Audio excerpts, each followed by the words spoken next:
করে লিখে দিতে চায়। 26 এপ্রিলটা আমরা সাক্ষী রাখতে চাই, এই সোনার বাংলাদেশ এক খণ্ড ফিলিস্তিন হয়ে দাঁড়িয়ে গেছে।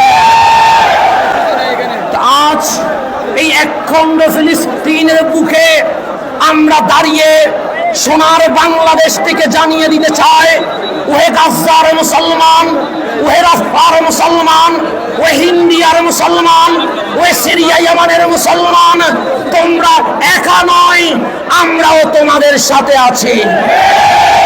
তোমরা কাঁদলে আমরাও কাঁদি, তোমরা না ঘুমাইলে আমরাও ঘুম ছেড়ে দিতে পারি। আমার পায়ের রক্তে জমিন লাল হবে আর আমরা বিছানায় ঘুমাবো, এটা কখনো হতে পারে না।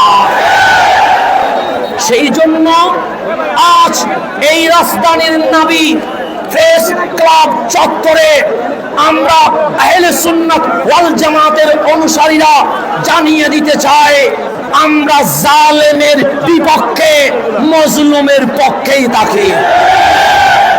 26 আমাদের জীবনের ইতিহাস হয়ে থাকবে, আর কোন আধিপত্যবাদ চলবে না। মজলুম রক্তে লাল হবে আর জালেম এই দেশে শাসন করবে, এই সুযোগ আর দেওয়া যাবে না। ইসরায়েলের মতো দেশে যখন দুর্নীতিবাজ পয়দা হয়, তখন আমরা জানিয়ে দিতে চাই, এজিদ যেখানে দাঁড়ায় আমরা হুসাইন হয়ে দাঁড়াতে প্রস্তুত আছি।